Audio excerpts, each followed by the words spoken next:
Rádio 9 de Julho passa a apresentar o programa Tocando em Frente. Tocando em Frente. Tocando em Frente. Penso que cumprir a vida seja simplesmente compreender a marcha e ir tocando em frente. Apresentação Ivanildo de Andrade. Olá, meu nome é Eduardo, eu sou um alcoólatra. Minha vida girava em torno da bebida e afundava cada vez mais. Só eu não enxergava, quase perdi família, emprego, sei lá. Consegui parar de beber graças a Alcoólicos Anônimos. Se você quer parar de beber, procure o AA. Eles podem mesmo te ajudar. Alcoólicos Anônimos. 80 anos de uma vida serena e feliz, sem a bebida. O professor Rodrigo Fieder e também para concorrer ao livro A Doença do Alcoolismo. A Doença do Alcoolismo. Hoje o tema aqui é recuperação e erradicação da dependência química a partir da experiência de um dependente químico. Como que foi esse processo, né? Então foi lá, teve a sua primeira internação depois de 10 anos.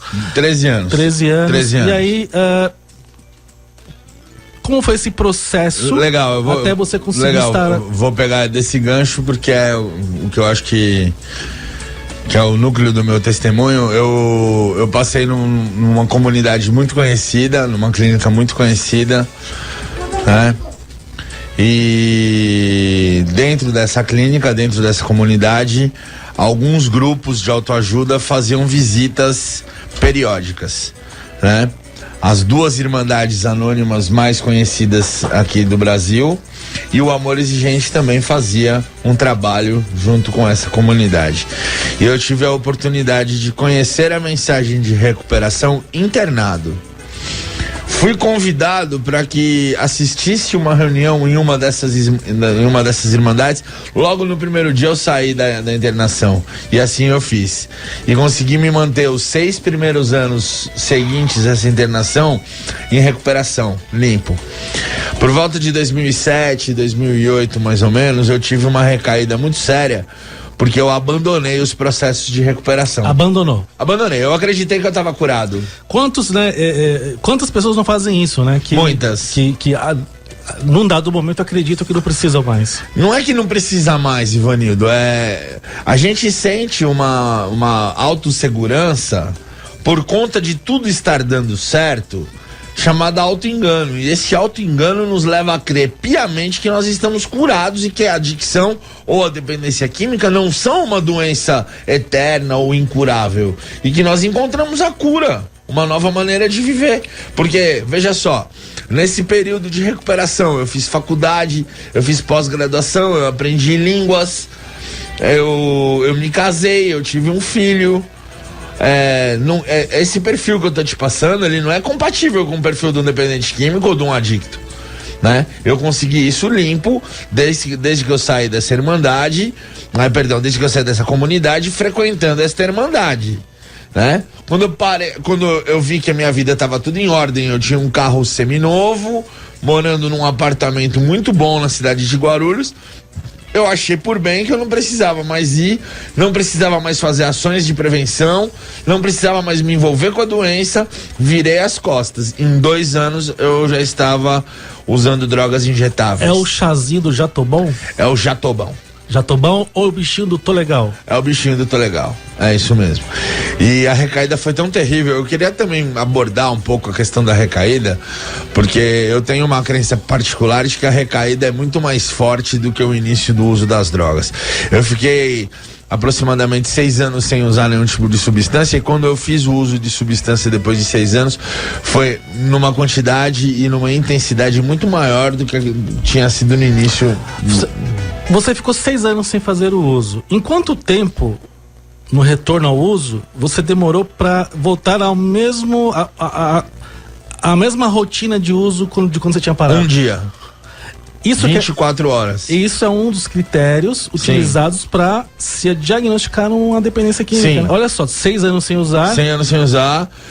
6 anos, né? 6 anos sem usar. No primeiro dia eu me lembro, eu fiz uso de álcool apenas. No segundo dia eu já usei a mesma quantidade daquela determinada droga ou mais do que eu tinha usado no último dia antes de ser internado. Ou seja, a cura nesse caso não existe. Não existe. Para você, nesse caso específico, revela que a doença está lá, é crônica, e o que você precisa é manter isto estabilizado. Exatamente, é uma doença que, embora não tenha, nós nas Irmandades acreditamos que a doença é incurável, progressiva e fatal.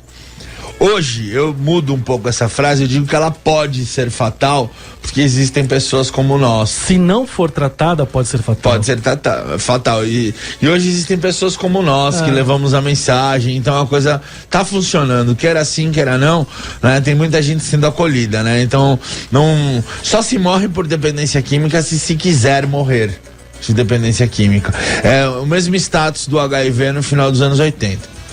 Exatamente, só morria de HIV quem queria morrer. Hoje só morre de dependência química quem quer morrer. Porque existem tratamentos. Existe. Mas antes de falar de qualquer tipo de tratamento, eu preciso fazer um comentário aqui, uma frase que algumas pessoas que estão me ouvindo vão identificar. A gente chama de terceira tradição. O único requisito para se recuperar é o verdadeiro desejo de parar de usar. O único requisito, pode falar, para se recuperar é o desejo de parar de usar. Todas as pessoas que não têm o real desejo de parar de usar, né, passam por um inferno para conseguir a sua recuperação.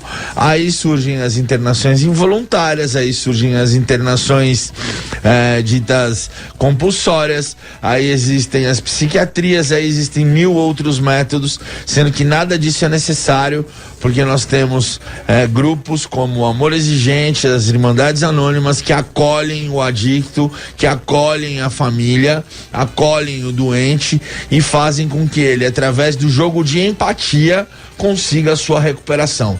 Hoje eu estou limpo graças a essas irmandades. A minha mãe recuperou a sua sanidade mental, a sua sanidade emocional, graças ao Amor Exigente, a Oficina de Emoções, que são os 2 grupos que ela participou durante toda a vida, né? E eu hoje sou membro de uma Irmandade Anônima, eu sou servidor, eu não posso falar, né, como eu já disse, por conta das nossas tradições sobre essas irmandades, mas eu tenho a maior honra de fazer parte delas e de frequentá-las todos os dias. Tem uma perguntinha aqui pelo nosso WhatsApp, né? Rodrigo, qual é a mensagem essencial que você quer deixar ou trazer com esse seu relato para os jovens, para as famílias, para a sociedade? Que existe prazer em todas as outras coisas que não sejam as drogas. Assim, o trabalho gera prazer, as relações afetivas geram prazer, as relações educativas geram prazer, as amizades geram prazer, a música gera prazer, os alimentos geram prazer. Não é necessário recorrer às drogas, né? Porque elas são certamente as mais arriscadas formas de se obter prazer que se conhece, né? Supondo que todas essas crenças das quais nós estamos falando aqui sejam verdades, né? Crônica, progressiva, incurável, fatal, se realmente tudo isso for com um dia de fato e verdade comprovado, né? Comprovado cientificamente, né?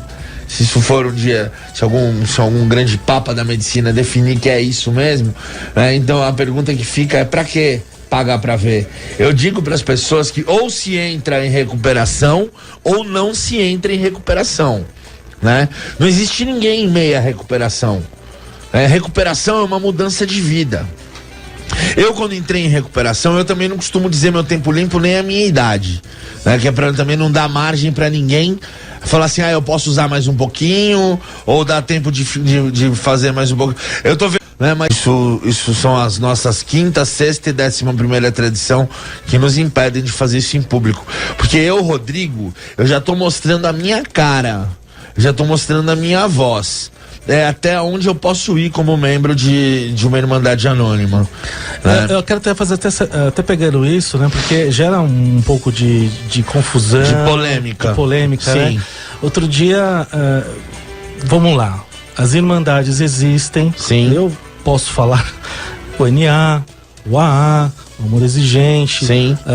O Aranon, o Naranon. Sim. Todos são grupos de mútua ajuda, grupos sim. que ajudam ou que apoiam pessoas que queiram interromper o uso e precisam de acompanhamento, de tratamento. E lá é um grupo de troca, de partilha, onde as pessoas se identificam e funciona. Tanto é que o AA desde 1935. Sim, e o NA desde 1953. Ou seja, e existe. Exato. E é global. Outro dia eu vi uma entrevista de uma... Gostei muito, esqueci o nome dela. Ela foi Marina Filizola. Sim. E ela foi lá no Altas Horas e falou do NA como frequentadora. Sim. E parece que ela sofreu uma série de sanções. Por causa da tradição, né? Exatamente, por causa das tradições. Né? Se eu não me engano, é o Dr. Risseto que está fazendo a pergunta. O Dr. Risseto. É o Dr. Risseto, né? Eu posso esclarecer para o Dr. Risseto no privado, agora no áudio eu não posso fazer isso. Mas o que a gente tem que entender, né? Acho que é importante quem está nos ouvindo compreender o seguinte.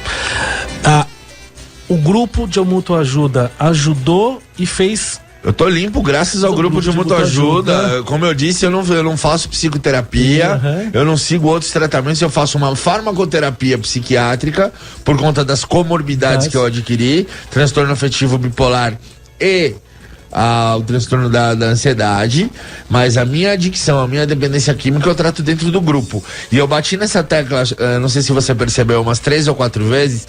Eu assisto reuniões todos os dias. E eu vou te dizer o porquê. Porque eu usava droga todos os dias.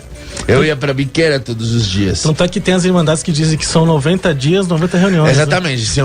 A praxis de tratamento, quando se chega nas irmandades, são 90 dias, 90 reuniões, para que se quebre o ciclo de obsessão, compulsão e egocentrismo. Tá. Né? Vamos lá, ó.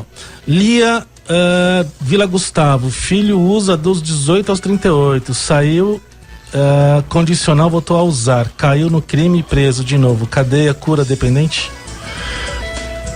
Eu posso dizer para vocês que as cadeias hoje recebem a mensagem de todos os grupos e que a dependência química, a cura da dependência química ou o estacionamento da dependência química é uma questão de tradição, como eu já disse, né? Depende do real desejo de parar de usar. Cadeia, clínica, grupo, igreja, macumba, eu já tentei de tudo que você pode imaginar. Eu só fiquei limpo quando eu quis parar de usar. E o que eu posso dizer pra dona Lia é assim, não, a cadeia não cura a dependência, tá? E o que nós, inclusive, dona Lia, eu acho muito pertinente a sua pergunta, porque nós do programa Tocando em Frente, nós temos a seguinte concepção, né? Hoje existe uma lei aí no Congresso, no STF, que vai ser julgada para descriminalizar a droga. Sim. Porque dizem que no Brasil ainda existe a criminalização do dependente químico. Olha, hoje a atual lei que existe, ela não criminaliza o dependente químico. Ela não criminaliza. O dependente químico, se você for ver a lei no artigo 28, ele sofre sanções. Sim, a lei 11343, né? Eu sou agente multiplicador do DENARC. Fala então. Então, assim, realmente é muito claro que o usuário de droga hoje não sofre nenhuma sanção, né? No sentido de penal, apenas no sentido punitivo, né? Você conhece bem a lei, então ele vai ter que se apresentar juridicamente. Olha só, quais são as 3 digamos, penalidades que um dependente químico, um usuário... Não vamos chamar de penalidade, vamos chamar de punição. Punição, né? Punição, isso. Quem adquirir, guardar, tiver em depósito, transportar ou trouxer consigo para consumo pessoal, drogas sem autorização ou em desacordo com determinação legal ou regulamentar, será submetido às seguintes penas: a advertência sobre os efeitos da droga. Perfeito. Prestação de serviços à comunidade. Perfeito. Medida educativa de comparecimento ao programa ou curso educativo. Sim. Ou seja, ele não é levado pra cadeia. Não é levado pelo uso de drogas. Só que veja só, aqui dizem que Quem determina isso é o agente que fez a abordagem, que é o policial, e o delegado de polícia que vai dizer se foi tráfico ou se foi uso para consumo para uso próprio. Agora, se além disso estiver também presente um outro ato ilícito, que é o que infelizmente acontece, é quando então, você não quis me trazer aqui pra gente ver a perspectiva do dependente químico, então eu vou te dar a resposta do dependente químico, inclusive pra cutucar essas autoridades. Eu tô aqui de cara limpa pra fazer isso. Ninguém fuma um baseado sozinho, ninguém dá um raio sozinho, quem tá me escutando sabe do que eu tô falando, e ninguém dá uma paulada sozinho. Esse não estar sozinho já configura tráfico dentro da Lei 11.343. Se eu passar a carteira ou o CD com aquelas determinadas drogas em cima pra você, no caso eu tô falando de cocaína, vamos falar claramente, eu faço três tiros de cocaína, dou o primeiro, passei o segundo pra você. O ato de passar para você, eu estou traficando droga. Se eu estou com um cigarro de maconha na boca, usando, e aí eu passo o cigarro de maconha pra você, é configurado tráfico de droga. Então o tráfico de droga não está ligado à questão da quantidade da droga que eu passo para outra pessoa, mas pelo simples fato de passar ou manusear a droga entre pessoas. Com esta situação, praticamente todos os atos de uso de droga se confundem ou se fundem num determinado momento com o tráfico. Ok, mas o que nós temos na lei é que a pessoa que faz o uso de uma droga e que é um dependente químico, ele, em tese, não é criminalizado. Em tese. Certo? Então, isso o que explica? A questão não é descriminalizar a droga. Sim. A questão é educar, sim, é transformar isto em um assunto mais trazer, inclusive, formação para a polícia. Formação humanística. Exatamente. É verdade. Então, a questão, lei por lei, nós temos tantas. A questão é como que esta lei é utilizada. Então, criminalizar não é o caminho. O que nós precisamos, sim, é de educação, prevenção, tratamento. Cadeia não cura. Não cura. Certo? Essa resposta tem que ficar bastante clara. Cadeia não cura, mas nós precisamos, dona Lia, sermos mais ativos, nos mobilizarmos enquanto sociedade, enquanto família, para que possamos exigir das autoridades hoje imbuídas de realizar essas políticas, para que invistam cada vez mais na educação dos profissionais que vão atender ou participar ou ter acesso ou contato com esses dependentes químicos, né? Tem uma outra questão aqui. A falta de tratamento não leva um viciado, que muitas vezes era uma pessoa boa, a cometer crimes, aumentando os crimes? Sim, muito É o Alex Braga que fez a pergunta. A proliferação do crack, principalmente, né? E a gente já falou da psicose, a gente já falou das comorbidades que o crack trazem, assim, eles tiram a pessoa totalmente do senso comum da razão, né? E a necessidade por mais uma dose é latente. Então, a pessoa que fica sem a droga naquele momento, ela se sujeita a tudo para adquirir mais droga.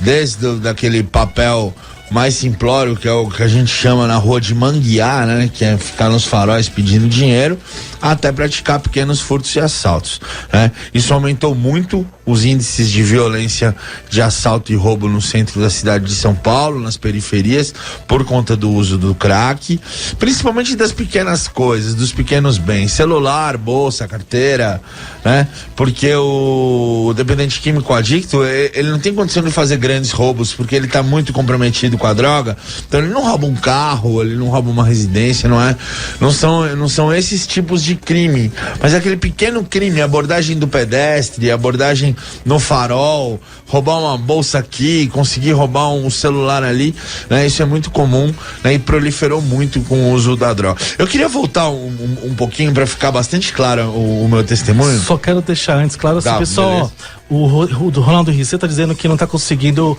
nos assistir pelo YouTube. Isso, Isso é, pelo YouTube nós não estamos ao vivo, tá? No canal do YouTube do programa Tocando em Frente, essa entrevista estará a partir de terça-feira, tá bom? Então o nosso canal lá no YouTube, você vai acessar as entrevistas que já estão lá, mas na terça essa entrevista estará disponível em vídeo lá no canal do YouTube. Legal. O que eu queria deixar assim, para que não fique confuso para os ouvintes, eu usei dos 12, 13 aos 25, tive um intervalo dos 25 aos 26, né? Perdão, dos 25 aos 31. Aos 32 anos eu voltei a fazer uso de droga, já naquela mesma quantidade que eu tinha usado antes de ser internado, e eu precisei de 15 internações consecutivas num período de 6 anos. 15. De 2007 a 2013, meados de 2014, foram 15 internações. Todas elas muito boas, eu agradeço, né? Eu sou uma figura relativamente conhecida no mundo da dependência química, principalmente por comunidades terapêuticas. Agradeço a todos que me atenderam, foram pessoas importantes no meu caminho, né? Se eu tô limpo hoje é porque o meu padrinho cuida da minha recuperação, né? Ele realmente cuida da minha recuperação, da minha vida hoje, mais que a minha mãe, mais que meu pai, mais que a minha mulher. Todas as minhas decisões eu tomo em função do meu padrinho. É importante quem está nos ouvindo, a família, entender isso, né? Que o dependente, ele precisa de alguém que o compreenda, que o entenda, e muitas vezes até fora da família, né? Onde ele pode encontrar esse apoio. Não porque não ame, quando a gente fala assim, é mais importante que a minha...